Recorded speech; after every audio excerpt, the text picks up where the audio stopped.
So, there's been a recent spate of crime, lots of stabbings by men, even some women of no fixed abode in the UK, and you are commanded not to notice a pattern here, but what we should know is that we shouldn't have to live like this. That this is a choice by a very permissive asylum and criminal justice system to allow violent criminals carte blanche to attack innocent people on British streets. And someone who has noticed that you don't have to live like this are the Swedes.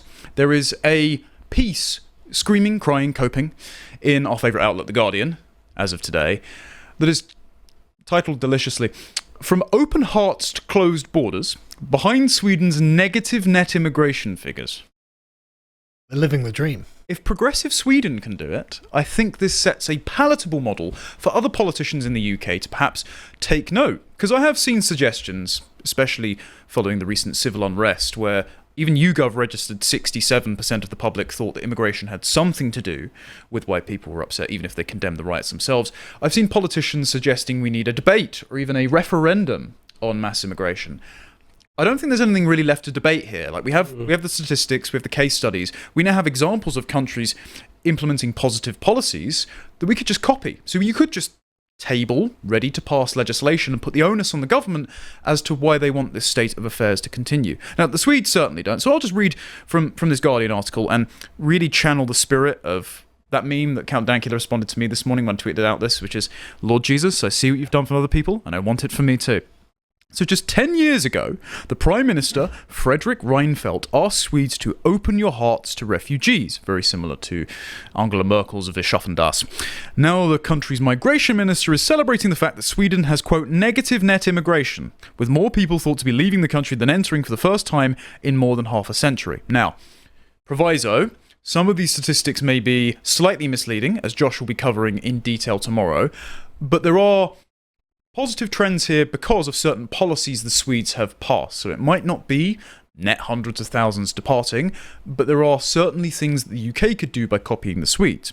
Quote, "The number of asylum applications is heading towards a historically low level. Asylum-related residence permits continue to decrease, and for the first time in 50 years, Sweden has net immigration," Maria Malmer Stengard announced earlier this month. Sweden's moderate-led government, which is supported by the, quote, far-right Swedish Democrats, a popular nationalist party, has pursued increasingly restrictive asylum policies, including plans for a snitch law that would legally require public sector workers to report what the Guardian call undocumented people, illegal migrants working for the government.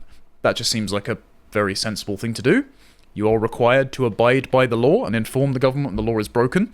And for some reason, informing the government of law breaking is deterring asylum applicants. How strange.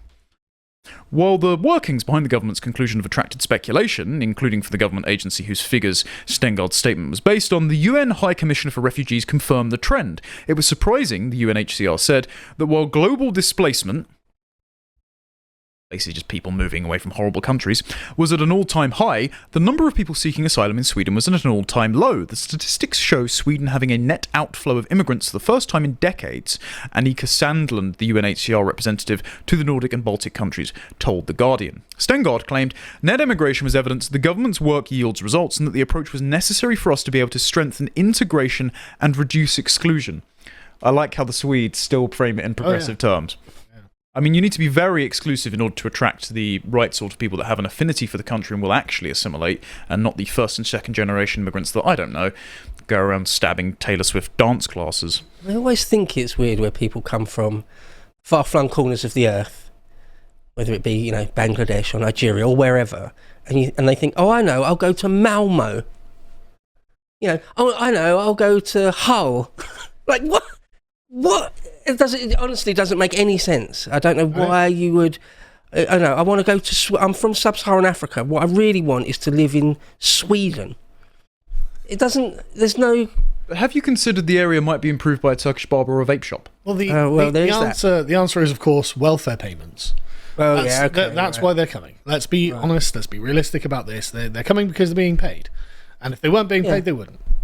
But still, the places they end up. Yeah. Like I get like the capital cities. Sure. I want to go to Europe and you end up in Vienna. Okay, that makes some sort of sense. You end up in Copenhagen. That makes some sort of sense. But like I say, Malmo, or like Well, this is Solihull.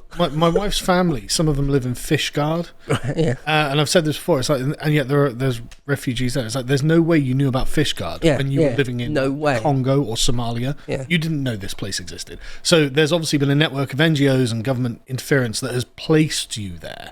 This isn't something you've done on your own initiative. There's just Somalis with like Jim Carrey in The Truman Show, dreaming of Fiji, just a poster of Port Talbot, a stroke every night. Someday. Port Talbot, brilliant. I was thinking of a funny place. It's like you got it, you nailed it. I'm here all week, ladies and gentlemen. So this Anika Sandland at the UNHCR has said that exact thing. She's saying it might not be such a good thing for Sweden as a country to have fewer asylum seekers, as well as playing a vital part in the workforce. We'll get to that. What? We'll get to it. Given Sweden's ageing population, making immigrants feel welcome was crucial to integration. That explains all the grenade attacks. What we know is that successful integration, which this government wants to see, depends on people feeling welcome, including the Swedes in their own country. Asylum seeker aid organisations and members of immigrant communities told The Guardian that fear over the government's anti-immigration policies and rhetoric was to blame, actively encouraging people to leave the country or seek asylum elsewhere. We are contacted by people who are very worried about the restrictive regime and thinking about leaving, said one organisation. So the messaging works. It's working. Just please go away, and they go away. Tobias Hubernet, who's a senior lecturer in intercultural studies at Karlstad University, said a reverse from net migration to net emigration would be totemic. And he says, if it is true, it's absolutely historic, because Sweden has apparently been an immigration country for such a long time, basically 100 years. Is he counting that sort of one stint in the 40s where they had a bit of an excursion with some Germans? Not sure. Was that immigration? But no, I don't think that's true. Yes. He also said, if this had happened 5 years ago, there would have been uproar. Because of the 2 years, you just give up and accept things. The prospect of tightening restrictions, including on visas, citizenship, and bringing relatives to the country, has made Sweden unappealing, particularly among highly educated people from countries including Somalia, Iraq, and Syria. For Swedish society, this is a pure catastrophe. Yeah, the famous Somali universities. Yeah, fewer Somalis, Iraqis, and Syrians. What a catastrophe. Now, if anyone is persuaded by this man... his name, again, it's Hubernet, like an IKEA bookshelf, I suppose.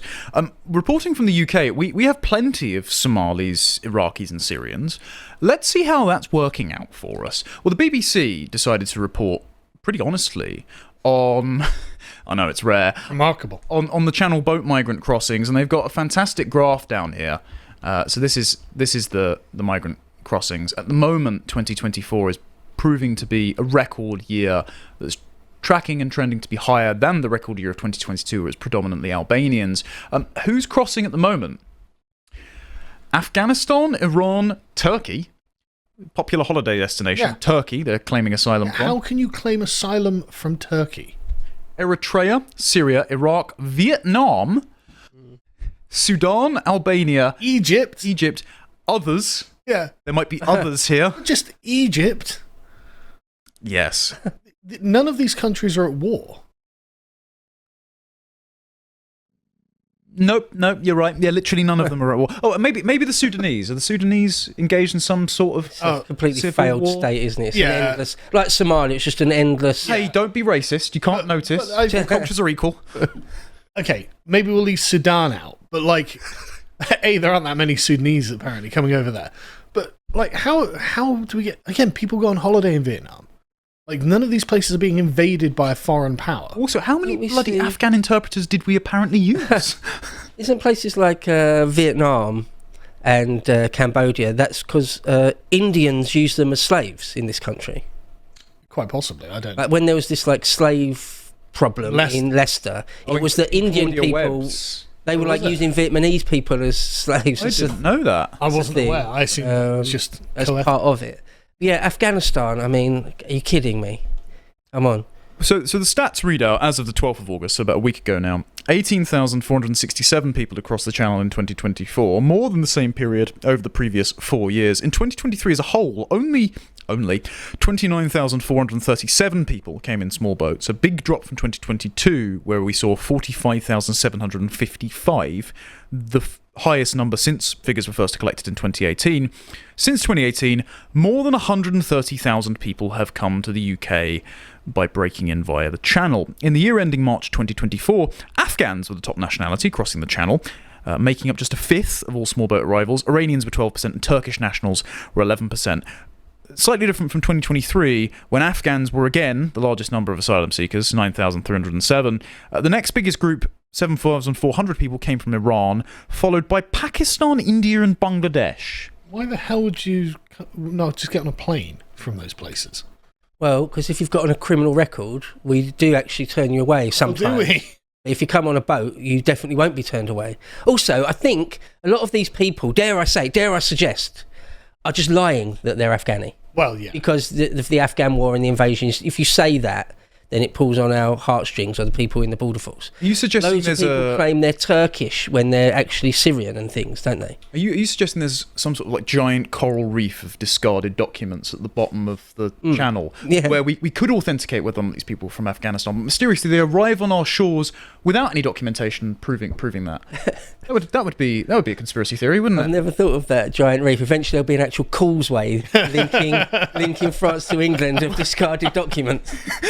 One of the dinghies will just be punctured like the Titanic-style iceberg by all of the passports that have built up. On a seamount of discarded documents. But fortunately, right, we know that diversity brings great things like food groups, sure. I'm sure all of these people, the sort of people that the Swedes are now losing out on, are massive economic contributors, right? We couldn't be losing out on Iraqis and Somalis, could we? Well, let's look over to far-right conspiracy outlet, the Centre for Policy Studies, to see who's claiming social housing in the country, just as a reminder. At the top there, we've got something like 72% of Somalians in the UK are on taxpayer-funded housing. Why are we... It's just bonkers. It's madness, isn't it? It's madness. Yeah. Why are we battery farming Somalians Yeah. at the British taxpayers' expense? Look at Africa total. Is that half of them? Other Africa. So that's not just below, just Africa total. Oh, So, there. Oh, yeah. Is that half of them? I believe Almost half that's of them? 30 something percent. A third of all of the Africans in Britain are being paid to live here by the taxpayer. About a third of the Turks as well. Why? About a third of the Iranians. Iraqis, there's very profitable people, there's over a third as well. Bangladeshis, the Afghans, nearly 40%. North Africa. Why are any of these people like? I'm of the opinion that someone born overseas should not be entitled to taxpayer benefits at all, ever in their life. Yeah. Maybe if they conduct some sort of act of great service, like they spent 20 years in the military or something, I could, find it in my heart to give an exception for. But like, this is just preposterous. Absolutely preposterous. I think every single foreign-born national that isn't working should be deported. It's just as simple as that. Or at least, even if they're not deported, okay, they don't get access to the benefit system, so they're incentivized to get another job. But not even just another job. I think you don't... The reason I'm against just deporting them if they don't have a job is because we'd have to pay for their plane tickets too. I think if you just withdraw benefits from them, then they are either forced to seek a job, or if they go and work in the dark criminal underground economy, then of course we have the pretext to deport them then. It would be very unfair if you're between jobs to be deported, but if you are a criminal, of course you should be deported. That's just the sensible thing to do. I think that's a perfectly sensible policy. But it's also reasonable, because, okay, someone's come over and they're working very hard, blah, blah, but, like, the company they're working for goes under because of various labour policies of increasing VAT or something like that, right? That's not their fault, just to grab them, deport them. It seems a bit unfair, right? It's, no one's going to agree with that. But, like, don't give them benefits. You don't get benefits. You're here to work for our benefit and yours, your mutual benefit and ours. We're not going to just give you a free house just because you come from Somalia. What are you talking about? That's madness. It seems the Swedes have wised up to that, and so it just seems like a perfectly sensible policy. But okay. Just a quick thing as well. I would find it baffling if I moved to, I don't know, let's just choose Ghana. And I was over there working, and I was like, okay, I've lost my job. And the Ghanaian state was like, okay, well, we'll give you a house. I'm like, will you? I wouldn't believe my luck. It's like, yeah, and here's some benefits so you don't go hungry. And we just expect at some point you might get a job. And how long is this for? Well, it's indefinite, obviously. Well, it's indefinitely allowing you to live in Ghana, make sure you're fed, and you've got your bills paid for. And would I spend all my day at the beach in Ghana? I might, actually. Why would I do anything? Why would I do any, contribute to the economy? Anyway. Well, just note that nation that's not on here, nation with very low immigration, very high productivity, the Japanese, there's no Japanese people claiming social housing in Britain. Curious how we might be able to predict that different populations with different cultures from different parts of the world might be better neighbours. But maybe it's just the British system that's causing this. Maybe it's just the British system that is warping the productivity of erstwhile ingenuitive Somalis and Iraqis. Sorry, just a quick thing. Can I point out that there are more Germans than Kenyans on social housing? How is that possible? You lazy Germans. Get to work. How can you live with yourselves?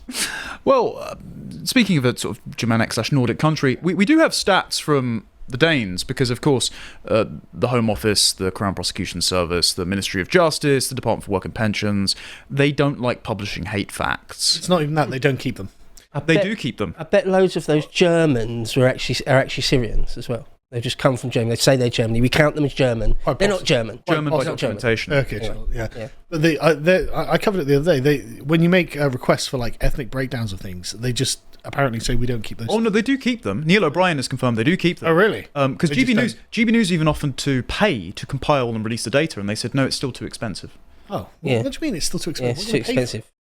How could it be too expensive if someone else is paying for it? We're paying for all the crimes being actually committed, so Sure. having if we're data pay for on the compiling the statistics, that's not too expensive for you. Yes, it would be cheaper than allowing the crimes to take place, for example. Sending Google Docs and PDFs, very expensive. Yeah. Very expensive game, that. Quite. Even when someone else is paying for it. Again, the very concept of it being too expensive doesn't make sense if someone else is paying for it. Anyway, sorry.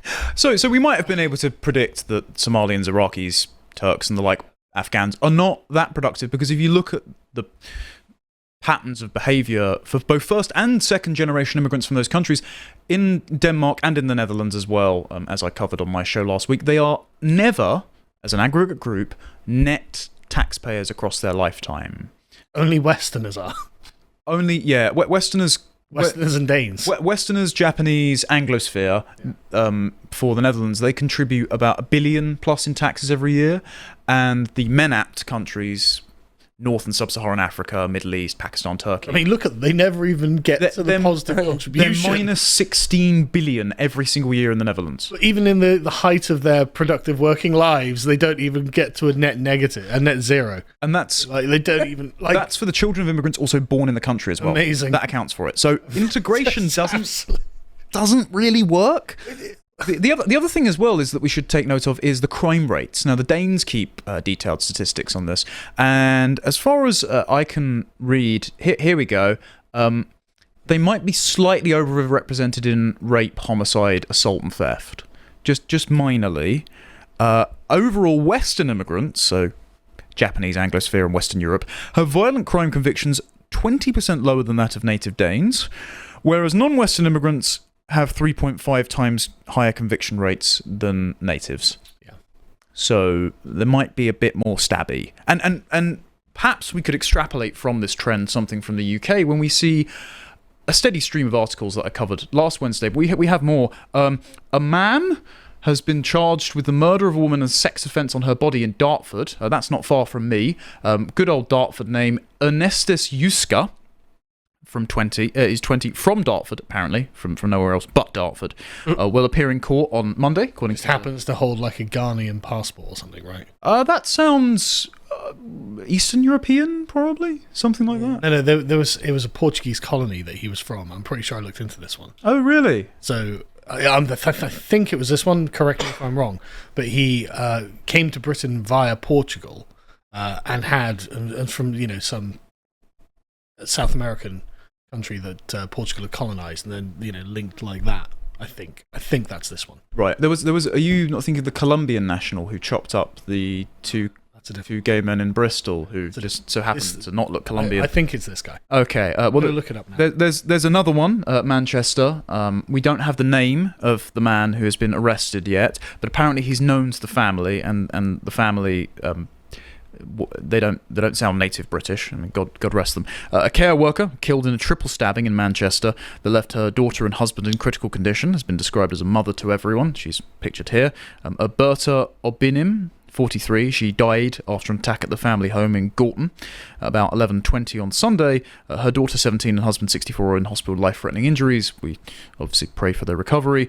Greater Manchester Police said a 22-year-old man had been arrested, and early indications were that he was known to the victims and the stabbing was being treated as an isolated incident.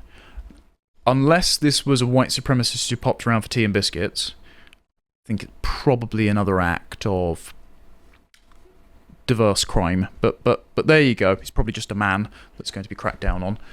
Here's the next one. The Crawley Station car park stabbing. I didn't even hear about this. Oh, this was a young woman stabbed to death in Crawley Station car park by a man. When? This was about 2 days ago now. 2 days ago. Is another one of those men of no fixed abode. It's a very violent country, no fixed abode. The one that perpetrated the Parnell Square stabbing and the Leicester Square stabbing recently. Jason Pascal Flore, 26, charged with murder and remanded to appear at Crawley Magistrates Court on Tuesday the 20th of August. There's another one as well, this time a woman. This is mixing it up a bit. Murdered a 72-year-old landlord and killed his cat for some reason. Very lovely. Thanks, Habiba Naveed. Yeah, Habiba Naveed, British woman, 34, charged with the murder of Christopher Brown, 72, and causing unnecessary suffering to protected animal on August the 14th. This was in Lewisham, again near me, and his cat called Snow had been stabbed in the neck and was also found dead. See, again, you just don't understand these people. You don't understand what's going through their minds. Let's say a British person decides to murder a landlord. Do they then stab the cat in the neck? Incomprehensible. When people say, if you ever complain about foreign enclaves in our country, and they say, oh, because Britain don't go to Spain and have foreign enclaves and stuff like that. It's like, can you think, do British people abroad ever do ridiculously violent crimes like this? And even ever. And the thing is, right, like the Japanese, you don't get a Japanese enclave in America, and they do loads and loads of rapes and murders. Well, we've had loads of Hong Kongers recently, and as Constantine pointed out, there are no Hong Kongese grooming gangs. Isn't that curious? But also, I don't care. Deport them if you don't want them there. Don't care. It should be your prerogative, Spain. Exactly, it's totally the Spanish prerogative. They don't want the English living there. They can just go, no, you're English, get out. That's fine. And we should have that same ability. When was the last time an English expat blew anything up abroad? I've never heard of it. Zulu Wars? Right, yeah. Oh, yeah, there is the ever-present spectre of colonialism, of course. Well, yeah, Spain. Sorry for getting about but that. also, but there's a very different type of colonialism. Wasn't the British there, was it? I do find it very funny, the sort of semantic game they play of where immigration is good, it simultaneously built Britain, but we need more immigration to rebuild Britain after the Second World War and also to improve our food. But if you start complaining about it, it's not only a good thing, it's also revenge. So it's also somehow a bad thing. Yeah, they're being inflicted upon you. Yeah, I feel the second one might be more accurate. Diversity built Britain, and Britain has had millions of black people since the Roman era. But yeah, also, as well, all of our history is evil and racist at the same time. Diversity built the British Empire. Oh, did it really? They were so busy building it, they couldn't build their own. Clearly. It really absolves us of any guilt of it, though, doesn't it? No, diversity built Britain. And I agree. The Scottish were black. Yeah. Speaking of someone who's going to get deported, this was one I saw you tweet out. Asylum Seeker, jailed for the attempted murder after stabbing his own solicitor 71 in the chest. See, I saw James O'Brien's face then and got excited. Someone's getting deported. Great. This man's name is Isaias Nguzi. He's from Eritrea, the same constituency who were lightsaber dueling with sticks on Camberwell Road for some reason. He stabbed Many of the 21-7 bombers were Eritrean, by the way, just out of interest. Interesting. Very interesting. He stabbed his solicitor, Mohammed Soaib, 71, in the chest and on the hand on September the 21st, 2022. Nguzi was charged and arrested, then initially denied a charge of attempted murder, as well as a number of other charges, including 2 of assault to injury, but then pleaded guilty after Mr. Shaib testified in court. He was sentenced to 11 years and 8 months in prison on Tuesday. Why 11 years? Why not just send him back? Mr. Shaib had a very strange reaction to this, right? So he said he thought he was going to die after the attack. The blood was coming out of my chest, he told STV. It was like a shower of blood. He also said he felt sorry for Nguzi, because he has completed 5 years of residency being an asylum seeker from Eritrea, he would have been granted permanent residence. This incident has done a lot of damage to him as well. Why would you have wanted him to stay here after stabbing you? Do you just hate the native population of the country that you would like to inflict murderous Eritreans on us? Is he being paid by the government to get these people residency? I would be fascinated to find out if he was one of the recipients of the sort of legal aid style stuff. Yeah, because he might be like, well, look, this is... It's that classic thing. It really is insanity. Like the London Bridge, there was the parents of a couple of the London Bridge victims. They can trot them out and immediately say, oh, it's really terrible that my son or something has been murdered, but globalism is more important. That's the Home Office's propaganda unit, possibly strong-arming them, allegedly, of course. But it is also vile. Yes. It's evil. Madness, to allow yourself to be manipulated. Yeah, in the London Bridge attack, one of the young men who was killed, he was like, he wanted to work with refugees because he'd bought into all the propaganda that, they're just poor oppressed people fleeing persecution. He brought the guy that stabbed him as an example of rehabilitating terrorists. Yeah, and it's just like, man, they're write it, could you? It's Black Mirror stuff. And he was, 23, something like that? He was a Cambridge PhD student, so around that age. Quite young. And so it's just like, God, the amount of young people are just getting absolutely sold up the river here and actually murdered, brutally murdered, in service of this bizarre lie. It's just harrowing. Yeah, it's curiously not in Sweden. Sweden have decided to stop. Well, Sweden have had lots of other problems. Yeah, they have, yeah. Grenade attack, capital of the world. Mainly from second-generation immigrants. Again, curious how integration doesn't work. So maybe your prediction that the Labour Party might put the woke away and govern sensibly on migration. You did predict that before the election, but I think certainly not now. I'm not saying they'll put the woke away. I think that what they'll do is they'll reduce illegal immigration, or at least it looks like they might have reduced illegal immigration, just because Keir Starmer is such a insanely hardline person when it comes to the letter of the law. Legal migration, I think they'll continue to increase. Yeah, so Yvette Cooper has come out this morning and said to deal with this mass problem, she's going to remove 14,000 migrants from the UK. It's a good start. When they do it, how many times do we have to be fooled by this? How many times did the Tory pull this trick? We're going to do this, we're going to do that. Nothing ever happened. Yes. They never actually do it. I don't believe Cooper, I don't believe Ms. Balls whatsoever, not for 1 second. I did have just big doubt written in my script, but she's apparently pledging to return Albanian, Iraqi, Turkish, Nigerian and Pakistani nationals, so we'll be hearing lots about how we will be losing doctors, lawyers and engineers from those nations, just as the Swedes are.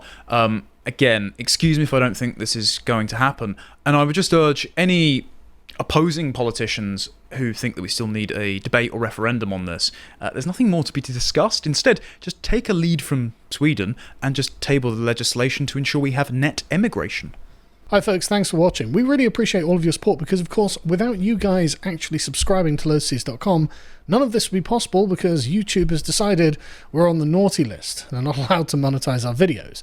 So if you'd like to support us, go over to lotus.com, sign up, and go and watch Dan Tubbs' amazing series Brokenomics about this particular episode, about the economic consequences of the riots in England, because there are, of course, going to be some negative ones. And go and follow us on X at lotuseaters_com.